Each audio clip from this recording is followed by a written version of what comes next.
إن الحمد لله نحمده ونستعينه ونستغفره ونعوذ بالله من شرور أنفسنا ومن سيئات أعمالنا من يهده الله فلا مضل له ومن يضلله فلا هادي له وأشهد أن لا إله إلا الله وحده لا شريك له وأشهد أن محمدا عبده ورسوله. جزاكم الله خيرا for attending. Today we're going to speak about the story of the father of the prophets, Sayyidina Ibrahim alaihi salam. He's one of the ulul azmi min ar-rusul. So he's one of the 5 greatest messengers. I spoke about in the story of the Prophet Nuh alayhi salam that there are 5 great messengers, the top 5. And Ibrahim alayhi salam is one of them. So we have Nuh alayhi salam, Sayyidina Ibrahim alayhi salam, Sayyidina Musa alayhi salam, Sayyidina Isa alayhi salam, and Rasulullah sallallahu alayhi wasallam. These are the 5 ulul azmi min ar-rusul. These are the 5 greatest messengers. So when we hear the stories of these 5 especially, what made them so great? Why were they so great? Maybe we can try to, turn on 10% more of our brain capacity to try to deduce and figure out why these were the top 5 and to gain as many lessons from their stories as we can. So Ibrahim alayhi salam, he was the father of the prophets.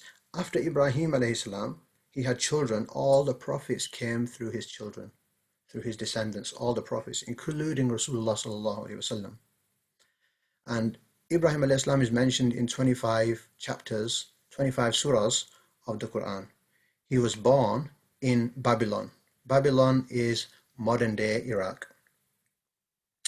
Allah subhanahu wa ta'ala in Surah 19, verse 41 says, "And mention in the book, i.e. the Quran, Ibrahim. Verily, he was a man of truth, a prophet." So Ibrahim alayhi salam has been described by Allah subhanahu wa ta'ala as being a man of truth, a prophet. And being truthful is a characteristic of the prophets, and it should also be a characteristic of me and yourselves. In terms of whenever we speak, we need to try to make sure we speak the truth all the time. If we have lied, we ask Allah subhanahu wa ta'ala to forgive us and enable us and help us to speak the truth all the time. And being truthful is one of the characteristics of the prophets that we should try to color our lives with. And Rasulullah sallallahu alaihi wasallam, he emphasized speaking of the truth. He sallallahu alaihi wasallam said in a hadith which is in Bukhari and Muslim, he said sallallahu alaihi wasallam, truthfulness leads to piety, and piety leads to Jannah. A person keeps on speaking the truth until he is written with Allah as a truthful person. And then Rasulullah sallallahu alaihi wasallam said, falsehood leads to corruption, and corruption leads to the hellfire.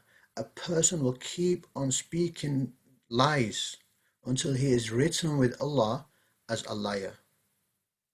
Now, would we on the day of judgment like to be raised by Allah subhanahu wa ta'ala in the camp, in the group of the liars? But if we keep on lying again and again, and there are people that will keep on lying, they lie like habitually, like it's no problem, that they've forgot that lying is a sin, like a big sin, could be a big sin. So what they do is they keep on lying. They keep on lying and lying and lying all the time, and it becomes natural and normal to them. They need to be reminded of this hadith here, that if you keep on doing it, you'll eventually be written with Allah as a liar. And speaking the truth is something that leads to Jannah, and a person is written as somebody who speaks the truth, a truthful person. So may Allah subhanahu wa ta'ala enable us to color our lives with this quality that the prophets, all the prophets had, which was to speak the truth. It continues in Surah 19, verse 42. When he said to his father, talking about Ibrahim alayhi salam now, when he said to his father, "O my father, why do you worship that which he has not, sees not, and cannot avail you in anything? Why do you worship these idols?" Because the people at that time, they were worshipping idols. They were worshipping idols. You make them with your own hands, and then you worship them. Continues, he said, "O my father, verily there has come to me knowledge that hasn't come to you. So follow me, I will guide you to the straight path." So Ibrahim alayhi salam, he was under 16 years old. And he's asking his father to listen to him because the knowledge that he has, his father doesn't have. This shows the superiority of somebody who has knowledge over the person who doesn't have knowledge. Because the person who has knowledge, he knows what to do, what not to do. And he is the one who should be leading the people. Even if he's young, he should be the leader because he has the knowledge. It shows us that even rulers who rule in this world today, the correct ones are the ones who are supposed to be in ruling are the ones who have the knowledge. But what we find is people who are ignorant are the ones who are ruling in the world today. So knowledge is something that qualifies a person to be led and to teach. He, the father, he said, "Do you reject my gods, O Ibrahim? Do you reject my gods, O Ibrahim? If you stop not, I will indeed stone you. So get away from me safely before I punish you." So the father, because he has heard his son talk about a religion that is different to his religion, he is prepared to kill his son. Can you imagine? The difference between Iman and Kufr can lead a father to say to his own beloved son that I'm going to kill you if you don't get out of my way. If you don't stop saying what you're saying, I'm going to kill you. The own father will say that. Because this is what happens between Iman and Kufr. There are so many people in the world, they say Rabbun Allah, our Lord is Allah, and for that they're being killed. For that they're being killed. So it's not something new, but even a father said it to his son so many thousands of years ago. And if it does happen in this world, it is to be understood as we can understand, if a father said it to his son, then we know that this thing will happen now as well. It shouldn't happen. The people shouldn't be killing a Muslim because he says he believes in Allah, but the thing happens even today. This is not something that just happened back then, it happens today even. So, Ibrahim alayhi salam, what was his response when his father said, I'm going to kill you if you don't stop? Ibrahim alayhi salam, he taught us what we should do to our father. If our father says to us something that's wrong or something that's not good to us, he said, peace be upon you. He said to his father, peace be upon you. I will ask forgiveness of my Lord for you. Verily, he is to me ever most gracious. So Ibrahim alayhi salam is showing us how he dealt with the father who said, I'm going to kill you. How did he deal with him? He said, peace be upon you to him. Look at the adab and the akhlaq of Ibrahim alayhi salam. And he even said, I'm going to ask Allah for forgiveness. So from this we can learn a very important lesson. Our parents may say something to us that is miles less than I'm going to kill you. They'll just might turn around and say, I'm not happy with you. Or can you go and do that for me? Or can you do something? They might say something to upset us. And we turn around and blast them and say, you're this, you're that, from this age you never did this, from that you never did that. Who do you think I am? Who do you think you are? And we say all these things that, astaghfirullah, he's our father and he's a Muslim. So why are we saying things to our parents that are going to hurt them when they're Muslim? If Ibrahim alayhi salam, to his father who was a disbeliever, and he said, I'm going to kill you, to him Ibrahim alayhi salam is saying, peace be upon you, and I'm going to ask Allah to forgive you. So this shows us that next time if our parents say something to us that upsets us, think about this incident and say, well, Ibrahim alayhi salam was said much worse than this too. And he said, peace be on you. So it shows us that the akhlaq and adab of the prophets was amazing. And we should try and make ourselves, of those who have good akhlaq and good adab towards our parents. And many of them are Muslim. So we can't be, really rough and tough with our parents. So Ibrahim alayhi salam made istighfar for his father who was a disbeliever, because at that time he didn't know that you're not supposed to make istighfar for a disbeliever. Allah subhanahu wa ta'ala says in Surah 9 verse 114, and the request of forgiveness of Ibrahim for his father was only because of a promise he had made to him. So he had made a promise to Ibrahim. Ibrahim alayhi salam had made a promise to his father, so that's why he was asking for forgiveness. But when it became, the Quran verse continues, but when it became apparent to Ibrahim that his father was an enemy of Allah, he disassociated himself from him. Indeed, was Ibrahim compassionate and patient. So when it became clear that this person is an enemy of Allah, he didn't go around and thumping him and beating him up and all this. He disassociated himself from him. He separated himself from him. And from this, we learn an important lesson that Iman and Kufr, Iman and disbelief, they can't coexist in every single thing together. There's going to be some disassociation, and that disassociation happens in the heart. When there's a non-Muslim, when we say disassociation, we don't mean, Islam doesn't say disassociate with the people who are disbelievers physically. No, we intermingle them with them. We show them the good example of Islam. We show them good akhlaq, good manners. We help them, whether they are poor, whether they are our neighbors and they're non-Muslim. We help them. But what disassociation means is we don't associate with them in all the things that are haram. So if they say, let's go to the pub and have a drink, then we have to turn around and say, I'm sorry, I can't do that. But let's go to the restaurant and have a nice chicken kebab or something. We can give them an alternative. So the disassociation that we have is in the heart. But we intermingle with them, give them dawah, give them good akhlaq, give them good adab, show them what Islam is, tell them about Islam, help the poor, help them whenever they need. Even if they're not poor, we can still help them and show them the good example of Islam. The disassociation is in the practices that they do. We don't fully, and no religion does that, we don't fully be with them in their religion and doing the haram things that they do. So this disassociation we should have in our hearts when it comes to Iman and Kufr. And Ibrahim alayhi salam was compassionate and he was patient. Another quality of the prophets is that they were patient. And we're told in the Quran to be patient, that Allah subhanahu wa ta'ala is with the patient. We're also told to read Inna lillahi wa inna ilaihi raji'un when something happens, which means to Allah we belong and to Him we will return. When something bad happens, we should say this and we be patient about it. And this is an excellent quality that may Allah subhanahu wa ta'ala enable us to have this quality. So Ibrahim alayhi salam was making da'wah to the people. Allah subhanahu wa ta'ala says in Surah 21 verse 52, when he said to his father and his people, what are these images to which you are devoted? Because these images, these statues that the people were worshipping, what can a statue do? It can not do anything. It doesn't make sense that people worship a statue. We worship the one who created everything. Ibrahim alayhi salam continued, in the Quran it's continued, they said, we found our forefathers worshipping them. They didn't say these idols benefit us. They said we found our forefathers worshipping them, so they didn't reason and think, are they doing something correct? Are they doing something right? Does it make sense? They just blindly, our forefathers did it, so we're going to do it. And we don't, so with their eyes closed, they would just continue doing what their forefathers were doing. We don't close our eyes when it comes to buying a mobile phone.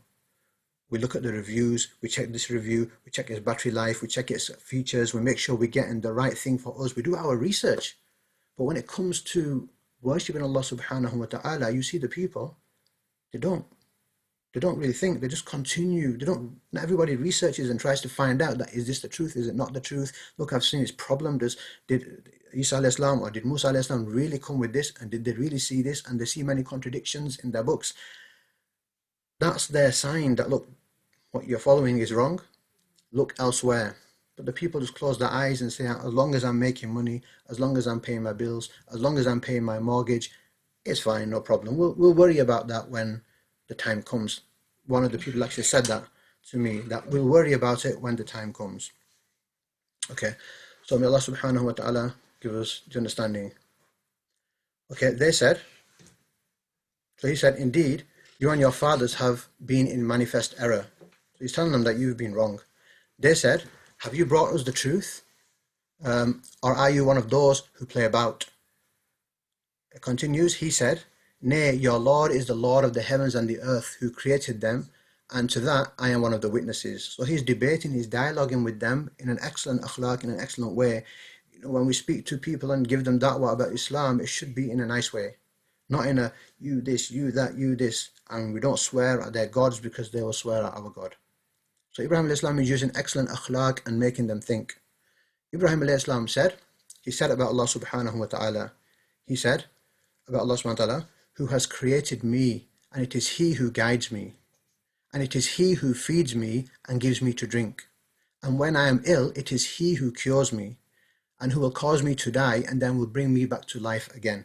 So he's telling them about what Allah subhanahu wa ta'ala does. But there's a beautiful thing in these few verses which I just want to highlight. Look at the way Ibrahim alayhi salam is speaking. He says, who has created me. Yeah, the next verse starts off with, he who has feeded me, who feeds me. The next one says, and when I am ill, it is he who cures me. He doesn't say, and he makes me ill. Yeah, if I read the verses again, this is Surah 26, verse 78. He says, who has created me, and and it is he who guides me, and it is he who feeds me and gives me to drink. And when I am ill, it is he who cures me. He doesn't say, and he makes me ill and he cures me. So it's like an adab that Ibrahim alayhi salam is having when it comes to Allah subhanahu wa ta'ala. He's got this special adab, it's a special respect that he won't say, Allah subhanahu wa ta'ala makes me ill and then he cures me. He says, when I fall ill, Allah subhanahu wa ta'ala cures me. So he's choosing his words wisely and speaking about Allah subhanahu wa ta'ala in an excellent adab. And that's very important for us, because when something bad happens to us, many times people start saying, why did Allah do that to me? Or this and that, and they start saying things about Allah subhanahu wa ta'ala that could take a person out of the fold of Islam. We're not allowed to say rude or negative or bad things or insulting things about Allah subhanahu wa ta'ala. He is al-latif. He gives us things in ways that we don't even know, subtly. He gives us things in ways that we don't know. He might save us, he might give us a problem here to save us from a bigger problem that we never would have even understood. He gives us our rizq in ways that we don't even know where it came from, how it came, the planning that Allah subhanahu wa ta'ala does. We would just love him if we knew all the things that Allah subhanahu wa ta'ala does for us. So Ibrahim alayhi salam, he said to himself in a low voice, it's in the Quran, chapter 21, verse 57, he said, and by Allah, I shall plot a plan, to destroy your idols after you have gone away and turned your backs. So he said this to himself, that I'm going to destroy your idols. Not just for the sake of destroying them, but to teach them a lesson. He's doing that while he's telling the people about Islam. So some people heard him saying this, that he's going to destroy the idols, but they didn't really think much of it. They thought, yeah, maybe not. Who's this person, etc. So the people, they'll go out every year. The people of that area, they would go out every year to do a celebration, whatever celebration it was, whatever they used to do in that celebration, they would go out every year for this celebration. So they asked Ibrahim alayhi salam that, are you coming with us? Are you coming? He said, Inni saqim, I'm sick. I'm not coming. I'm sick. Yeah? فَقَالَ إِنِّي سَقِيمٌ, I'm sick. He was meaning, I'm sick of your worshipping idols. I'm sick of your shirk that you're doing. So he told them, I'm sick. Basically, you go. So the people, they went. They went to their celebration, wherever they used to go to. They went away. Ibrahim alayhi salam now, he's in this town, this city by himself. He's a prophet of Allah. He's from the best of the messengers. He wants to teach the people a lesson that worshipping the idols is going to do nothing for you, because these idols do nothing. So what does he do? There was a big idol, and there were some smaller, lesser idols around him. Ibrahim alayhi salam got an axe. It takes courage to do this. He got an axe, and he went and destroyed all the small idols, all of them, knocked them all, smashed them all up, all of them completely, all sorted out, all finished, except the big one. This is Ibrahim alayhi salam's dawah technique. At that time, that was the right da'wah technique for him at that time for the people. He destroyed all the small ones, and then he got the axe and he put it on the shoulder of the big one. Okay, so the big one there has got an axe on its shoulder. Okay, he's doing it to make the people think, and he left the situation like that. So now the people, they came back. It's in the Quran, actually, it's mentioned. So he broke them to pieces, all except the biggest of them, that they might turn to it. So then they all came back from their, wherever they're chill, wherever they were, they came back from their celebration. You can imagine what the scene was. They were out, maybe having a good time, enjoying it. Yeah, that was really good. Came back. Whoa, what's this? What's going on? Who's done this? They've seen what they've seen, and they were shocked. What has gone on here? What has gone on? Who has done this to our idols? In the Quran, it's mentioned, chapter 21, verse 59, they said, who has done this to our gods? Indeed, he is of the wrongdoers. So they asked this question, they were angry. Okay, it's mentioned, they said, we heard a young man talking against them who is called Ibrahim. So they said, we heard a young man called Ibrahim. who was talking against them. So this shows you something, that Ibrahim alayhi salam wasn't super known at that time. He was a youngster. He wasn't really known that much, that well at that time. Because if he was, the people would have said, Ibrahim said it. But they didn't say Ibrahim said it. They said, we heard a young man called Ibrahim, who said this. Okay. So the next verse says, they said, then bring him before the eyes of the people that they may testify. So now they want Ibrahim alayhi salam to come and they want to ask him the question, what's going on. So they brought Ibrahim alayhi salam to them. They said, are you the one who has done this to our gods, O Ibrahim? Are you the one who has done this? Ibrahim alayhi salam said, nay, no, this one, the biggest one, he did it. Ask them if they can speak. Ask them if they can speak. So Ibrahim alayhi salam put the axe on the shoulder of the big one, and he's saying, he did it. Ask him if he can speak. Why do you worship these things when they can't even do anything? Ask him then if he can speak. And the people now, they know, come on, this person, this idol couldn't have done it. They can't speak. Okay, so then they started thinking. Ibrahim said to them, ask them if they can speak. So he's making them think that you ask this idol who you worship if he can speak. He can't speak. There's no way he can, with his axe, destroy those idols. He can't even move. He can't speak. Then why do you worship them? Okay, so this is the question that was sitting in the minds of the people now. He had done his da'wah on them to explain to them with a physical, masterpiece. Why are you doing it? In the Quran, it's mentioned, verse 64, Surah 21. So they turned to themselves and said, verily, you are the wrongdoers. They said to themselves, you people are wrongdoers. Why are you worshipping these idols for? They were beginning to understand and think that why do we worship these things when none of them can do anything? They can't even speak. So why do we worship them? So Ibrahim alayhi salam is using his ingenious technique to make them understand that worshipping idols is wrong. But Shaitan came back to them. Shaitan came back to them and basically said that, are you going to go back and change your religion completely and stop doing what your fathers were doing and your ancestors were doing? Are you going to change your religion for this man? In the Quran, verse 66, it's mentioned, Ibrahim said, so this is Surah 21, verse 66, Ibrahim said, do you then worship besides Allah things that can neither profit you or harm you? So they can't even move a fly from the nose, so why are you worshipping them? Uff, I disgust on you. Like uff means like disgust on you. Yeah. So uff to you and to what you worship instead of Allah. Then will you not use reason?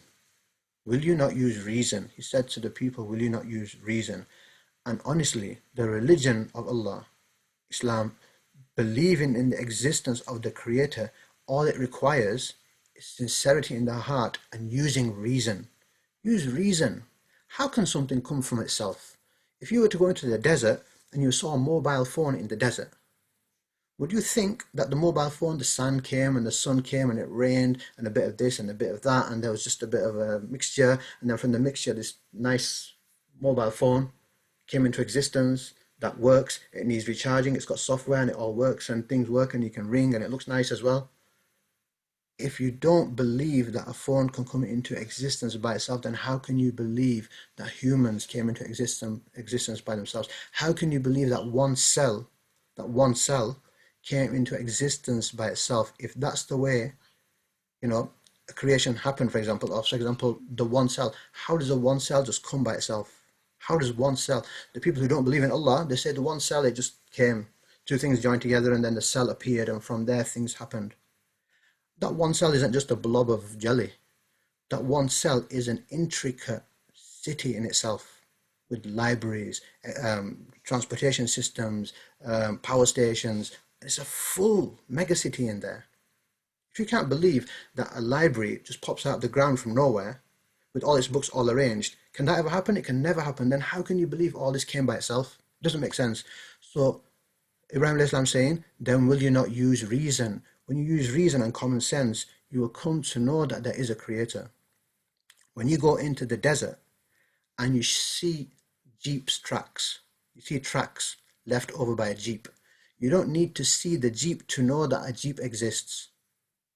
So these things that we see, the heavens, the earth, the stars, the human eye, the ears, the, the intricacies of the body, these are signs of a creator. The signs that something intelligent has made this and designed it into being.